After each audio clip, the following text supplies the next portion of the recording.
Hello everyone, क्या हाल चाल। तो आज जो हम नया टॉपिक स्टार्ट कर रहे हैं वो फोटो इलेक्ट्रिक इफेक्ट। अब देखो, फोटो इलेक्ट्रिक इफेक्ट के बारे में उससे पहले कि हम कुछ भी बात करें, let's talk about this person जिन्होंने फोटो इलेक्ट्रिक इफेक्ट के बारे में हमें बताया फर्स्ट टाइम। अल्बर्ट आइंस्टाइन, जिन्होंने साइंस के फील्ड में अपना ग्रेटेस्ट कंट्रीब्यूशन दिया है, and he is considered to be one of the most genius person ever been born, जिन्होंने साइंस के अंदर कुछ कंट्रीब्यूट किया था। ठीक है, अब देखो यार, अल्बर्ट आइंस्टाइन के बारे में मैं थोड़ा सा बता देता हूँ। सो अल्बर्ट आइंस्टाइन जो थे वो जर्मन थे, जर्मन फिजिसिस्ट हैं, जिनका जन्म 1879 में हुआ था, दैट इज 1879। ठीक है, अच्छा, उसके बाद अल्बर्ट आइंस्टाइन 1900 में अपना जो टीचिंग डिप्लोमा था वो कंप्लीट कर लिए थे, and after completing teaching diploma वो फिर स्विट्जरलैंड चले गए थे। स्विट्जरलैंड में 1902 में उन्होंने फिर वहां पे पेटेंट एग्जामिनर की तरह काम करना शुरू किया था। इन 1905 को अल्बर्ट आइंस्टाइन का मिरेकल ईयर भी कहा जाता है, बिकॉज 1905 में वो 4 नए पेपर, रिसर्च पेपर पब्लिश किए, और ये जो चारों रिसर्च पेपर हैं ये एक से बढ़कर एक थे। तो जो उनके रिसर्च पेपर्स थे वो कौन कौन से थे? एक था फोटो इलेक्ट्रिक इफेक्ट, दूसरा था E equal to MC square, तीसरा उन्होंने ब्राउनियन मोशन के ऊपर एक रिसर्च पब्लिश किया था, एंड जो चौथा था वो था स्पेशल थियरी ऑफ रिलेटिविटी। इनमें से क्या है, E equal to MC square और स्पेशल थियरी ऑफ रिलेटिविटी तो बहुत ही फेमस हुए। स्पेशल थियरी ऑफ रिलेटिविटी को एक दूसरा पिलर माना जाता है इन मॉडर्न फिजिक्स। 2 पिलर्स हैं मॉडर्न फिजिक्स के, एक है क्वांटम थियरी, दूसरा है special theory of relativity. Einstein को 1921 में नोबेल प्राइज भी दिया गया, और जो नोबेल प्राइज दिया गया था उनको, देखो नोबेल प्राइज जो होता है वो किसी भी साइंटिस्ट को उसके साइंस में कंट्रीब्यूशन के लिए दिया जाता है, बट मेनली कुछ पर्टिकुलर रिसर्च होते हैं जिसको वो मेंशन करके नोबेल प्राइज दिए जाते हैं। तो अल्बर्ट आइंस्टाइन को जो नोबेल प्राइज दिया गया था वो फोटो इलेक्ट्रिक इफेक्ट के लिए ही दिया गया था। अब देखो, फोटो इलेक्ट्रिक इफेक्ट है क्या, इसके बारे में थोड़ा सा जानते हैं। तो आइंस्टाइन ने क्या किया, what he said was that if you are taking a photoelectric setup, तो photoelectric setup क्या होता है कि अगर आप एक ग्लास ट्यूब ले लो और ग्लास ट्यूब के अंदर सपोज आपने एक मेटल प्लेट रख रखा है, अब इसके ऊपर अगर आप लाइट इंसिडेंट कराते हो तो क्या होता है कि कुछ इलेक्ट्रॉन इसमें से नॉकआउट होते हुए बाहर निकल जाते हैं। ठीक है, अच्छा, ये किसी भी इलेक्ट्रोमैग्नेटिक वेव के करस्पॉन्डिंग इलेक्ट्रॉन बाहर निकलते हुए नहीं दिखेंगे आपको। तो कुछ सर्टेन इलेक्ट्रोमैग्नेटिक वेव होते हैं जो कि इलेक्ट्रॉन को नॉकआउट करने में केपेबल होते हैं, और कुछ इलेक्ट्रोमैग्नेटिक वेव इलेक्ट्रॉन को नॉकआउट करने में केपेबल नहीं होते हैं। तो इसमें क्या है, अब कैसे, कौन से केपेबल होंगे कौन से नहीं होंगे, इसके बारे में थोड़ा जान लेते हैं। आपने देखा, आपने पहले भी पढ़ रखा है, जैसे प्लैंक क्वांटम थ्योरी में हम लोगों ने डिस्कस किया था कि जो इलेक्ट्रोमैग्नेटिक वेव होता है वो किससे बना होता है, वो फोटॉन से बना होता है। अच्छा, ये जो फोटॉन होता है, जो मेटल के अंदर इलेक्ट्रॉन होते हैं उनसे जाके जब टकराता है तो अपनी सारी एनर्जी जो है वो इलेक्ट्रॉन को देता है, और जैसे ही ये फोटॉन अपनी एनर्जी इलेक्ट्रॉन को देता है तो वो इलेक्ट्रॉन एनर्जी लेके हो सकता है कि बाहर निकल जाए, या फिर हो सकता है कि वो किसी एक पर्टिकुलर ट्रांजिशन स्टेट में ही एक्साइट हो जाए। राइट, अगर ये फोटोन के पास सफिशिएंट एनर्जी है कि वो इलेक्ट्रॉन को नॉकआउट कर सके तो वो इलेक्ट्रॉन बाहर निकलता हुआ दिखता है। अगर इसके पास एनर्जी थोड़ी कम रह जाती है तो वो जो इलेक्ट्रॉन को हिट करता है ये फोटोन, तो हो सकता है उसे किसी एक पर्टिकुलर एक्साइटेड स्टेट में एक्साइट कर दे। राइट, तो सारे इलेक्ट्रोमैग्नेटिक वेव इलेक्ट्रॉन को नॉकआउट करने में केपेबल नहीं होते हैं। अच्छा, इसको फोटो इलेक्ट्रिक इफेक्ट क्यों बोलते हैं? बिकॉज फोटो जो होता है, photo is corresponding to light. Electric effect because कि यहां पे जब लाइट हम इंसिडेंट कराते हैं तो ये जो इलेक्ट्रॉन होता है, जो नॉकआउट होता है, ये फिर सामने वाले मेटल प्लेट में एंटर कर जाता है। अच्छा, when it enters into the metal plate तो क्या होता है कि इस सर्किट में एक इलेक्ट्रॉन का फ्लो शुरू हो जाता है, और इलेक्ट्रॉन का फ्लो अगर शुरू हुआ तो फिर इसमें करंट भी सेटअप हो जाता है। ठीक है, इसलिए इसको हम कहते हैं photo electric effect, because light के इंसिडेंट करने की वजह से इस पूरे सर्किट में करंट आ जाता है, यानी कि इलेक्ट्रिसिटी का फ्लो स्टार्ट हो जाता है। ठीक है, इस वजह से इसको फोटो इलेक्ट्रिक इफेक्ट कहा जाता है। अच्छा, अब देखते हैं कि कौन से, क्या सारे इलेक्ट्रॉन नॉकआउट कर पाते हैं? नहीं, बिल्कुल नहीं। अब जैसे सपोज ये आपने मेटल प्लेट अज्यूम किया और इसके अंदर मैं एक जस्ट आपको एक विजुअलाइजेशन दे रहा हूं कि सपोज कुछ एटम पड़े हुए हैं, ठीक है। अब एटम के अंदर इलेक्ट्रॉन लाई कर रहा होगा, है ना। यहाँ पे बहुत सारे एटम पड़े हुए हैं, यहाँ पे एक दूसरा एटम भी है, ठीक है। एटम कुछ इस तरीके का दिखता है जैसे बोर ने बताया था। अभी तक हमने सिर्फ बोर का मॉडल पढ़ा है, तो we are going to consider that electron is just like a particle. Alright, तो होगा क्या, जब भी कोई इलेक्ट्रोमैग्नेटिक वेव बाहर से इसके ऊपर आप इंसिडेंट कराओगे, now let's say electron is lying here, तो क्या होगा, इसके ऊपर जब भी आप इलेक्ट्रोमैग्नेटिक वेव इंसिडेंट करा रहे हो, तो इलेक्ट्रोमैग्नेटिक वेव का जो फोटोन होगा उसको इलेक्ट्रॉन को पूरी अपनी एनर्जी सप्लाई कर देगा। अब अगर मान लो फोटोन की एनर्जी बहुत ज्यादा नहीं है, तो हो सकता है ये इलेक्ट्रॉन कहीं इस एक्साइटेड स्टेट या इस एक्साइटेड स्टेट में चला गया, यानी कि ये बाहर नहीं निकल पाएगा। बट अगर आपने इसको बहुत ज्यादा एनर्जी दे रखा है, इतना ज्यादा एनर्जी दे रखा है कि ये इनफाइनाइट ऑर्बिट से भी बाहर निकल जाए, तो फिर क्या होता है कि इलेक्ट्रॉन जो होता है ये बाहर निकल जाता है, ठीक है। अच्छा देखो, एक चीज आप ध्यान देना कि फोटोन की जो भी एनर्जी होगी, तो सर्टेन अमाउंट ऑफ एनर्जी जो होगा इसको यहां से अपने ग्राउंड स्टेट से लेके इनफाइनाइट ऑर्बिट तक एक्साइट करने में लग जाता है ना। कुछ इलेक्ट्रोमैग्नेटिक वेव होंगे जिनके पास, फोटोन के पास उतनी ही एनर्जी होगी कि यहां से इलेक्ट्रॉन को निकाल के बस मेटल के सरफेस तक छोड़ दे, यानी कि जब इलेक्ट्रॉन बाहर निकलेगा तो उसके पास कुछ काइनेटिक एनर्जी नहीं रह जाएगा, है ना। ऐसे इलेक्ट्रोमैग्नेटिक वेव के करस्पॉन्डिंग जो फ्रीक्वेंसी होती है उसको हम बोलते हैं threshold frequency of electromagnetic wave. अच्छा, थ्रेशोल्ड समझते हो ना। थ्रेशोल्ड मतलब होता है कि वो मिनिमम एनर्जी या फिर वो मिनिमम फ्रीक्वेंसी जो कि आपको मिनिमम रिक्वायर्ड होगा ही अगर आप इलेक्ट्रॉन को बाहर निकालना चाहते हो, ठीक है। तो वो जो बाउंड्री लाइन केस होता है उसी को हम बोलते हैं थ्रेशोल्ड। अच्छा, इसके करस्पॉन्डिंग एक मैथमेटिकल एक्सप्रेशन आता है हमारे पास, E photon equals to phi plus kinetic energy। अच्छा, ये क्या है, तो यहां पे मैं एक्सप्लेन करता हूं। phi is nothing but work function of the metal, यानी कि जो आपने मेटल कंसिडर कर रखा है उसका ये वर्क फंक्शन है। वर्क फंक्शन क्या डिफाइन करता है, वर्क फंक्शन को और हम कह सकते हैं थ्रेशोल्ड एनर्जी। थ्रेशोल्ड एनर्जी, अच्छा थ्रेशोल्ड एनर्जी क्यों, बिकॉज इतना तो मिनिमम आपको एनर्जी चाहिए ही होगा इस फोटोन के पास जो कि इलेक्ट्रॉन को जस्ट मेटल के सरफेस तक पहुंचा पाए। अब सपोज आपने कोई इलेक्ट्रोमैग्नेटिक वेव ऐसा इंसिडेंट कराया जो कि थ्रेशोल्ड एनर्जी ही कैरी कर रहा है, तो आपके पास इक्वेशन क्या बन जाएगा, सो एनर्जी ऑफ फोटोन आप क्या लिखोगे, एच न्यू। अच्छा, थ्रेशोल्ड एनर्जी को हम न्यू नॉट से रिप्रेजेंट करते हैं, तो इसकी वैल्यू क्या हो जाएगी, this will be equal to phi. Phi is a right, this is work function of metal, right, so phi is work function of the metal.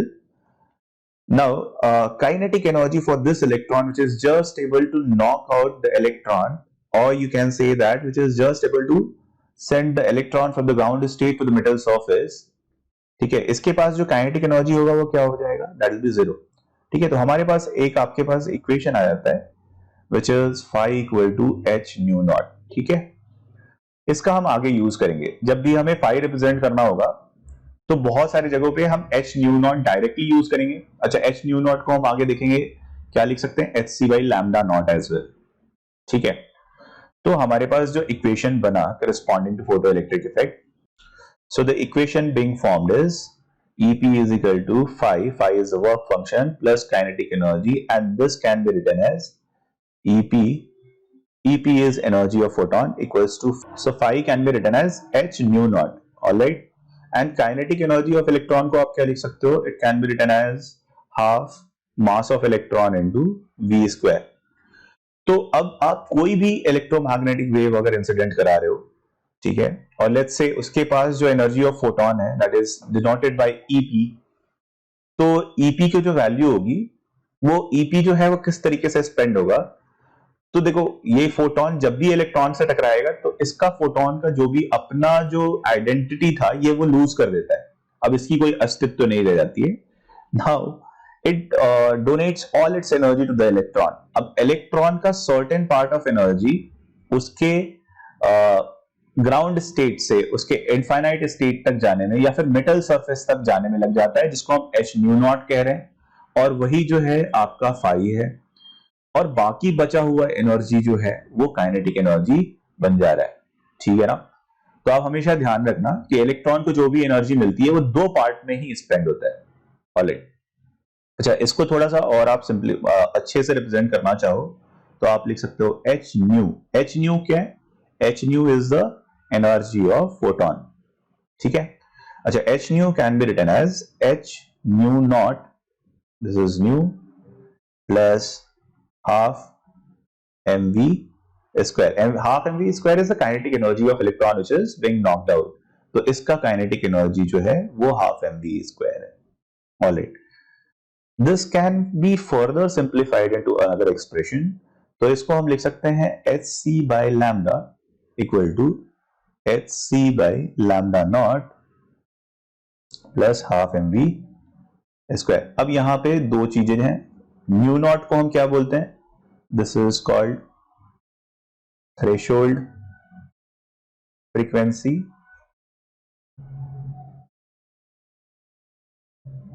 nu is frequency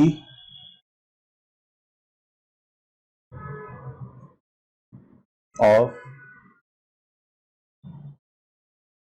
incidented or incident photon. Alright. Similarly, lambda naught को क्या बोलोगे आप? Lambda naught is threshold wavelength.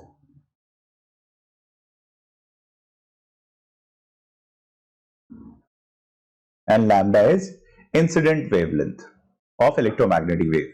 Alright.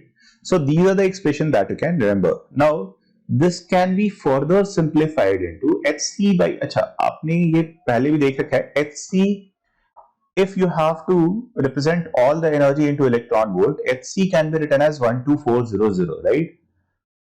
Now here ये जो expression है इसको हम और भी further simplify कर सकते हैं। इसको हम लिख सकते हैं 12400 by lambda in angstrom। अब जो भी इंसिडेंट इलेक्ट्रोमैग्नेटिक वेव है, अगर उसका जो लैम्डा है अगर आपको पता है, दैट इज लैम्डा नॉट।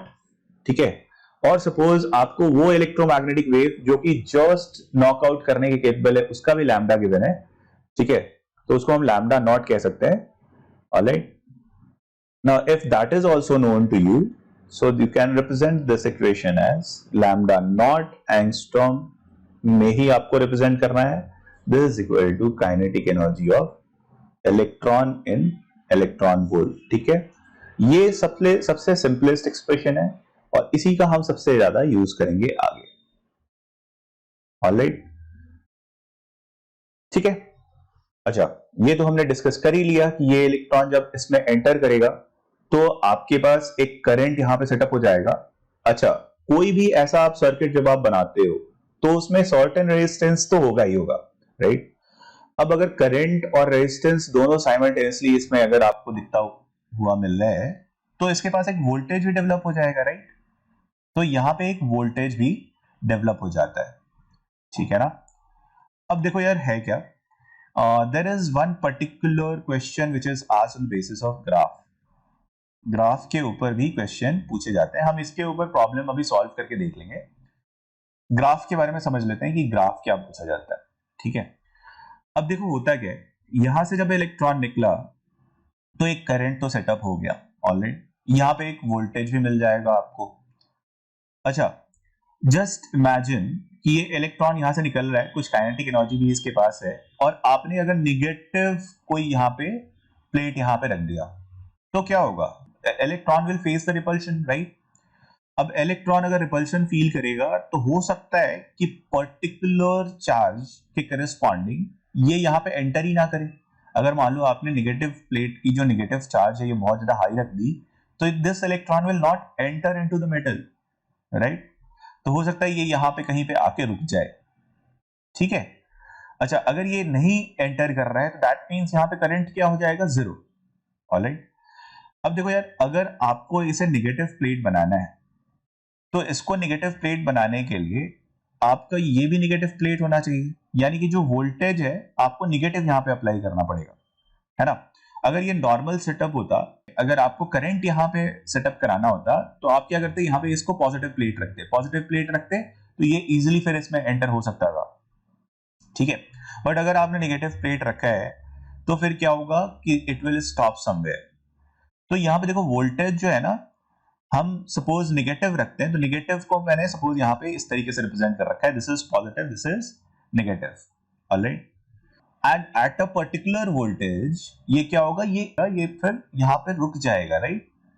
तो जिस वोल्टेज के करस्पॉन्डिंग ये रुकता है उसे हम कहते हैं स्टॉपिंग पोटेंशियल।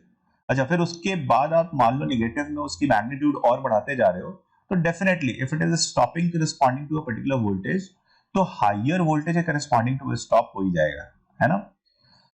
तो there is one particular voltage which is able to stop this electron and that voltage is called stopping potential, ठीक है। तो उसके मैग्नीट्यूड को हम स्टॉपिंग पोटेंशियल कहते हैं। अच्छा, अब इसको आप पॉजिटिव करते जाओगे तो पॉजिटिव रखोगे तो ये जस्ट नॉकआउट भी होगा तो भी there will be certain current definitely, because अगर आपने इसको पॉजिटिव प्लेट ले रखा है और सपोज जो इलेक्ट्रॉन निकला यहां से उसके पास कुछ काइनेटिक एनर्जी नहीं भी था तो भी वो फिर क्या होगा, ये positive plate will attract the electron and electron will definitely enter into the plate and a current will be set up, alright. तो आप अगर मान लो suppose if you are drawing graph corresponding to I versus voltage तो वो graph कैसा दिखना चाहिए, आई वर्सेस वोल्टेज का ग्राफ हम सपोज ड्रॉ कर रहे हैं, ठीक है। This is your current and this is your voltage. अब देखो यार, if you are aspiring for IIT और नीट, डू रिमेंबर दिस कि ग्राफ से क्वेश्चन तो डेफिनेटली पूछे जाते हैं, है ना। तो you should be able to draw the graph corresponding to all the parameters जो भी आपको एक्सपेक्टेड होते हैं, ठीक है ना। अब देखो यहां पे क्या होगा, there will be one particular negative voltage जिसके करस्पॉन्डिंग ये आप कोई करंट ऑब्जर्व नहीं करोगे। अब उसके बियॉन्ड आप इधर कितना भी जाते जाओ तो कोई और करंट नहीं आएगा, ठीक है ना। Minimum negative magnitude of the minimum negative voltage which is able to stop the electron from entering into the metal plate, उसको हम क्या बोलते हैं, स्टॉपिंग पोटेंशियल, है ना। अच्छा, स्टॉपिंग पोटेंशियल के बियॉन्ड आप देखोगे तो there won't be any current. Now stopping potential की आगे मतलब इससे आप आगे बढ़ते जाते हो, यानी कि if you are going towards the positive voltage then you will observe current definitely, all right. Now if you keep on increasing the positive voltage also, there will be a particular time, ठीक है, जिसके beyond आपको current बढ़ता हुआ नहीं दिखेगा, यानी कि ये करंट जो है सैचुरेटेड हो जाता है after certain time. So this is how the graph will look. Now why it is getting saturated, how this electron is coming out of the metal plate, it is coming out because of the light which is being incidented, right. Now there is a particular limit corresponding to how many electrons can be knocked out in a particular second, right. कुछ second में, suppose एक second में जो electron knockout हो रहे हैं तो उसकी एक लिमिट है, वो किसके ऊपर डिपेंडेंट है, तो कितने फोटोन आप इंसिडेंट कर रहे हो उसके ऊपर डिपेंडेंट है। अब सपोज आपने 100 फोटोन इंसिडेंट कराया और 100 फोटोन के corresponding just I am taking a hypothetical scenario कि 100 इलेक्ट्रॉन नॉकआउट भी हो गया, ठीक है। अब अगर आपने एक सेकंड के अंदर 100 फोटोन ही इंसिडेंट कराया तो यू कैन नॉट एक्सपेक्ट कि 100 फोटोन के करस्पॉन्डिंग 500 इलेक्ट्रॉन नॉकआउट हो, right. So corresponding to 100 photon the maximum electron that can be knocked out will be 100 electrons, right. Howsoever you are going to increase the voltage, the number of electron knocked out in a second is going to be same, right. तो 100 ही electron knockout हो पाएंगे, आप voltage कितना भी बढ़ाते रहो, ठीक है। अच्छा, शुरुआत में क्या हो रहा था कि सपोज आपने नेगेटिव वोल्टेज रखा तो कोई भी इलेक्ट्रॉन एंटर नहीं कर रहा था, ठीक। फिर वोल्टेज आपने एक जगह क्या किया, जीरो कर दिया, and this electron was having sufficient kinetic energy, alright. So corresponding to sufficient kinetic energy, this was able to enter into it. All right. Now you are increasing the voltage and you are making it positive. So when you are making it positive, the number of electrons that is entering into the metal plate, that is increasing, right? But after certain time, you cannot increase the number of electron which is entering into the metal plate by a particular number which is actually dependent on the number of photon which is being incidented on the metal on this metal plate, alright. तो 100 निकल रहे हैं तो 1 second में 100 से ज्यादा आप increase नहीं कर सकते। तो इसी वजह से क्या हो रहा है, यहाँ पे एक सैचुरेशन करंट आपको ऑब्जर्व करने को मिलेगा, ठीक है। Let's call this as I saturation, alright. Now let's say this is corresponding to a particular intensity. Intensity is basically energy incidented per unit area per unit time, alright? तो intensity को हम कभी कभी ब्राइटनेस से भी denote करते हैं, है ना। अगर आपने अपने यहाँ पे कभी कोई वो टॉर्च देखा होगा तो there is a particular kind of torch जिसका ब्राइटनेस आप एडजस्ट करते हो, right. There used to be a torch where if you rotate it from the back तो उसका जो ब्राइटनेस होता था बढ़ जाता था। तो एक बड़ा सा टॉर्च आता है, अभी भी आता है वो, है ना। So when you rotate it the brightness increases. Now why the brightness is increasing, brightness increase होने का मतलब क्या होता है, तो जब हम उसको रोटेट करते हैं तो उसका अपर्चर बढ़ जाता है। अब जब अपर्चर बढ़ता है तो number of photons that was coming out of the light source that actually increases, and when the number of photons increases तो उसी को हम कहते हैं कि जो एनर्जी निकली पर यूनिट टाइम वो भी बढ़ गया, right. So that is how the intensity is increased. Now when you are increasing the number of photon which is being incidented on the metal plate, that means ज्यादा photon जब गिरेगा तो ज्यादा electron भी नॉकआउट होगा। Intensity बढ़ाने से क्या आपका स्टॉपिंग पोटेंशियल पे कोई फर्क पड़ेगा? नहीं, वो फर्क नहीं पड़ेगा। क्यों? बिकॉज इंटेंसिटी जब आप बढ़ाते हो तो सिर्फ नंबर ऑफ फोटॉन बढ़ते हैं, right. When you are increasing the intensity, तो आप energy of photon नहीं बढ़ा रहे हो, you are keeping the same electromagnetic wave, तो same electromagnetic wave का energy of photon भी क्या रहेगा? Same रहेगा, right? You are only increasing the number of photon which is being incidented, right? So this equation is not being affected by increasing intensity of light, alright? So it is not going to affect the stopping potential. Stopping potential जो है वो kinetic energy के ऊपर ही dependent होगा। देखते हैं कैसे, alright, उसको भी देख लेंगे। Now so what is going to happen is stopping potential is going to be same and it will have higher I saturation and it will have higher current corresponding to every voltage. तो यहाँ पे हर voltage के corresponding थोड़ा higher current आप observe करोगे। Let's consider the top line as the actual graph, alright. And the I saturation will also be higher corresponding to this. You are understanding why? Because यहाँ पे जो I saturation वो क्यों बढ़ गया? क्योंकि नंबर ऑफ इलेक्ट्रॉन जो निकल रहा था पर सेकेंड वो बढ़ गया है, और नंबर ऑफ इलेक्ट्रॉन पर सेकेंड अगर बढ़ गया तो number of electron which is entering into the other plate वो भी बढ़ जाएगा, तो करंट बढ़ जाएगा, राइट। तो सैचुरेशन करंट तो डेफिनेटली इसका बढ़ जाना है, राइट। तो ये सपोज आपका इंटेंसिटी I1 है और ये आपका इंटेंसिटी अगर I2 है, तो what is the relation between I2 and I1? I2 is greater than I1, ठीक। अब देखो कुछ चीजें आपसे डायरेक्टली भी पूछ सकते हैं कि what happens when intensity increases. तो इंटेंसिटी जब बढ़ता है तो क्या क्या बढ़ेगा? क्या स्टॉपिंग पोटेंशियल पे कोई इफेक्ट पड़ेगा? नहीं, स्टॉपिंग पोटेंशियल सेम रहेगा। क्या करंट बढ़ेगा? करंट बढ़ेगा, हर वोल्टेज के करस्पॉन्डिंग करंट बढ़ेगा, सो दिस विल इंक्रीज। क्या आई सैचुरेशन बढ़ेगा? तो आई सैचुरेशन भी डेफिनेटली बढ़ेगा जब हम इंटेंसिटी बढ़ाएंगे, राइट। तो ये upper arrow is corresponding to what is increasing, ठीक है ना। अच्छा, दूसरा आपसे पूछ सकता है कि सपोज आपने इलेक्ट्रोमैग्नेटिक वेव जो लिया है उसका आपने एनर्जी ऑफ फोटॉन बढ़ा दिया, ठीक है। तो एनर्जी ऑफ फोटॉन बढ़ाने से क्या क्या चेंजेस आएंगे, ठीक है। क्या आपका स्टॉपिंग पोटेंशियल बढ़ेगा या घटेगा? तो स्टॉपिंग पोटेंशियल पे क्या इफेक्ट पड़ना चाहिए? तो स्टॉपिंग पोटेंशियल भी बढ़ेगा। अब यहाँ पे we are concern with the magnitude, ठीक है ना। स्टॉपिंग पोटेंशियल हमेशा मैग्नीट्यूड रिप्रेजेंटेड होता है, ठीक। तो अगर नेगेटिव में हम कभी स्टॉपिंग पोटेंशियल डिफाइन ही नहीं करते, तो यहाँ पे स्टॉपिंग पोटेंशियल तो बढ़ेगा, ठीक है। अच्छा, एनर्जी बढ़ाने से, एनर्जी ऑफ फोटॉन सपोज आपने बढ़ाया, तो क्या करंट पे कोई इफेक्ट पड़ेगा? क्या आई सैचुरेशन पे, चलो, क्या आई सैचुरेशन पे कोई इफेक्ट पड़ेगा? नहीं पड़ेगा, right. So if you are increasing the energy of photon, the I saturation will not increase. Why?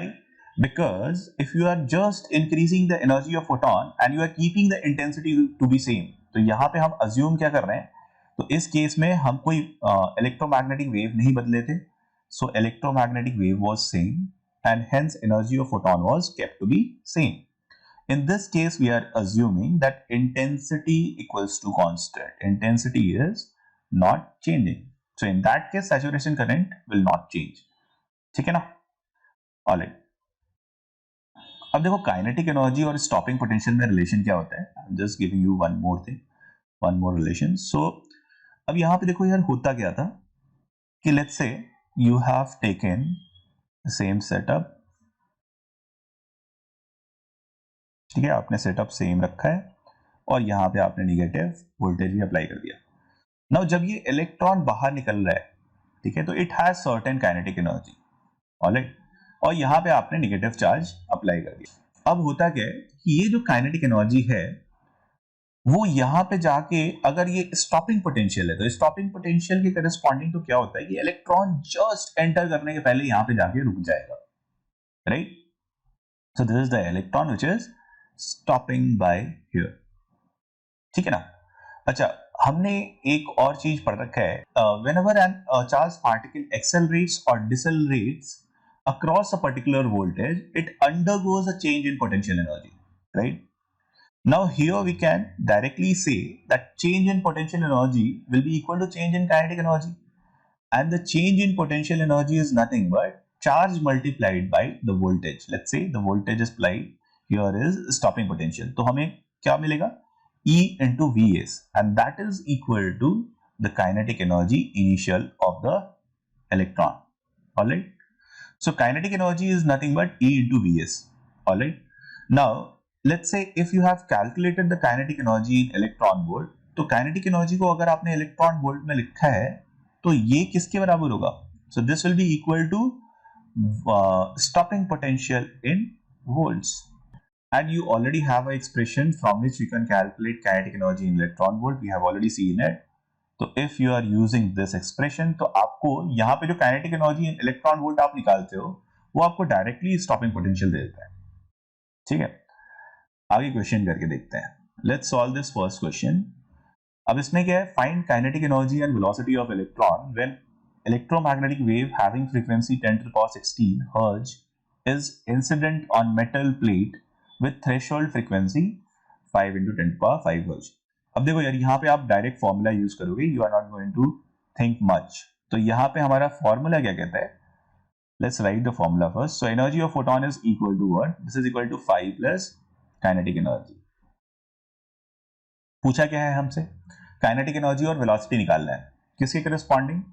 तो जो इंसिडेंट इलेक्ट्रोमैग्नेटिक वेव है उसकी फ्रीक्वेंसी आपको गिवन है 10⁻16 हर्ट्ज और थ्रेशोल्ड फ्रीक्वेंसी भी गिवन है 5 × 10⁻15 हर्ट्ज. अच्छा, इसको हम किस फॉर्म में लिख ले फिर, यहाँ पे incident frequency h nu and h nu naught के फॉर्म में प्लस काइनेटिक एनर्जी, राइट.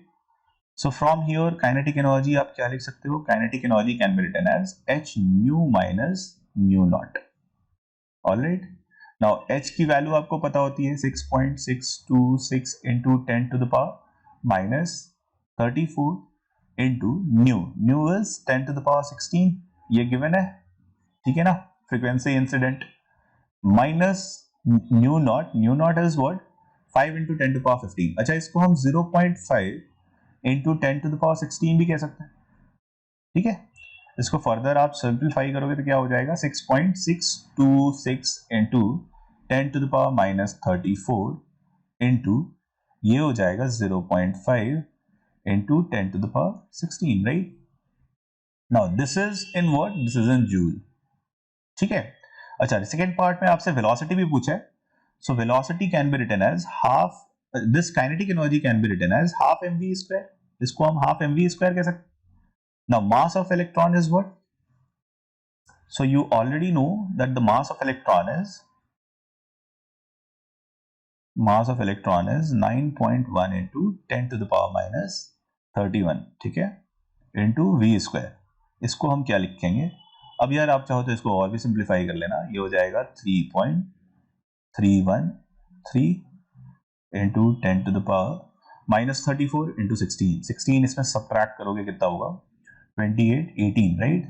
सो ये हो जाएगा -18, ठीक है, यहां से आपको वेलोसिटी निकालनी है, so you can find the velocity as well.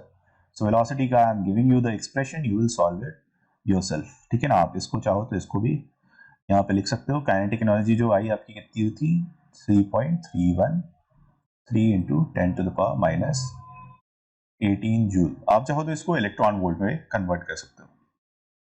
अच्छा, ये कितना हो जाएगा, सो अगेन 2 जाके मल्टीप्लाई होगा, तो ये हो जाएगा आपका फिर से वही 6.626 into 10⁻⁻18 divided by 9.1 into 10⁻⁻31. You can simplify it. This is v square. आपको v निकालना है तो इसका अंडर रूट लेना पड़ेगा, ठीक है। I hope you can do it yourself, ठीक है। तो इस तरीके से आप अप्रोच कर सकते हो। Let's go to the next problem. Now, second question is find kinetic energy of electron when electromagnetic wave having wavelength 310 angstrom is incident on metal plate with threshold wavelength 620 angstrom. Find its stopping potential. अब इसके लिए हम क्या करेंगे, तो देखो मैंने पहले ही बोला कि जब भी इलेक्ट्रॉन वोल्ट में आपको चीजें करनी हो और या फिर आपको वेवलेंथ एंगस्ट्रॉम में दे रखा हो, तो better is to use this formula. आप डायरेक्टली ये फॉर्मूला यूज कर सकते हो। देखो यार, since I have been teaching the student, I always tell them not to remember any formula, right? But yeah, you should always remember the logic, कि logic क्या होता है। But if you are remembering the formula, always remember that is not going to harm you. That is always going to give a boost, right? And once you solve too many problems based on a particular topic, you don't have to memorize it, right? वो अपने आप आपके जहन में बैठ जाता है, ठीक है ना। तो यहां पे ये लैम्डा इन एंगस्ट्रॉम है, ठीक है, and this is equal to 12400 by lambda naught in angstrom plus kinetic energy in electron volt. Alright, now this can be solve further. आप इसको लिख सकते हो 12400। अब लैम्डा इंसिडेंटेड तो आपको गिवन है, that is 310 angstrom, so you substitute 310 angstrom here and 12400 by 620 can be substituted here and this becomes kinetic energy in electron volt. electron volt में क्यों, because ये सारे electron volt में आ रहे हैं, तो kinetic energy आपकी कितनी आ जाएगी electron volt के अंदर, तो ये हो जाएगा। now this can be solved further, तो आप इसको solve करोगे, तो क्या आएगा, तो ये तो गया, ये हो गया 40 और ये हो गया 20, ठीक है। इसको सॉल्व करोगे तो 20 आएगा, so this will be 40 minus 20 electron volt and this is equal to 20 electron volt. Now if you have to calculate stopping potential, we just discussed about it कि अगर आपको काइनेटिक एनर्जी इलेक्ट्रॉन वोल्ट में पता है तो आप stopping potential जो भी इलेक्ट्रॉन वोल्ट में काइनेटिक एनर्जी आ रही है उसमें से बस इलेक्ट्रॉन निकाल लो, ठीक है। तो आपको उससे मिल जाएगा स्टॉपिंग पोटेंशियल इन वोल्ट, और ये कितना हो जाएगा, सो स्टॉपिंग पोटेंशियल मैं डायरेक्टली लिख रहा हूं, ये हो जाएगा 20 volts. Alright, so this is your stopping potential. Okay, so this was photoelectric effect. Okay, see you in the next topic.